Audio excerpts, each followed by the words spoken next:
If you want to clone your voice to use or clone any voice, this is the video for you.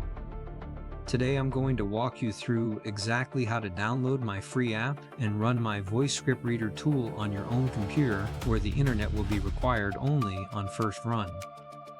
First, go to Gumroad. The link is in the description below. Once you are on the website, scroll down and type 0 in the price box.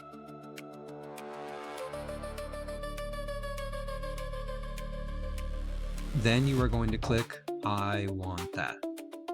It's completely free, so no worries. Of course, if you want to donate to the channel, type in an amount. It will be greatly appreciated but not necessary. Then click on Get. And then click Download. After the file finishes downloading, find the zip file in your Downloads folder. Right-click on the zip file and click Extract All, and then click Extract. Now open the folder that was just created. Inside, you'll see a file called Start.bat. Double-click it to run. The first time you run the bat file, it will automatically download and install everything it needs. This may take 10 to 20 minutes depending on your internet speed. Just let it run. Once the install is complete, you'll see a link that looks like this. Hold down the Control key and click the link. The app will open in your browser.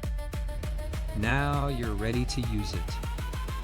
Upload a short, clean recording of your voice, or any voice you intend to use, and paste in a script with pause markers, or just start typing and add your pauses based on your preference.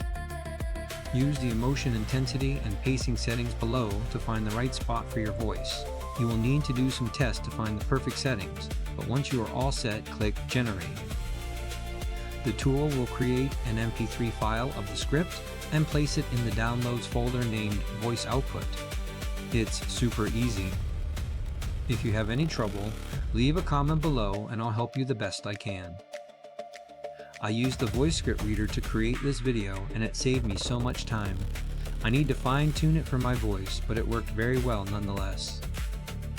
If anything in this video helps, please consider clicking the like button. It really does help the channel. If you want to see more apps created by Techtalk, consider clicking the bell icon and you will be notified every time I release a new video. Thanks for watching and have a great day.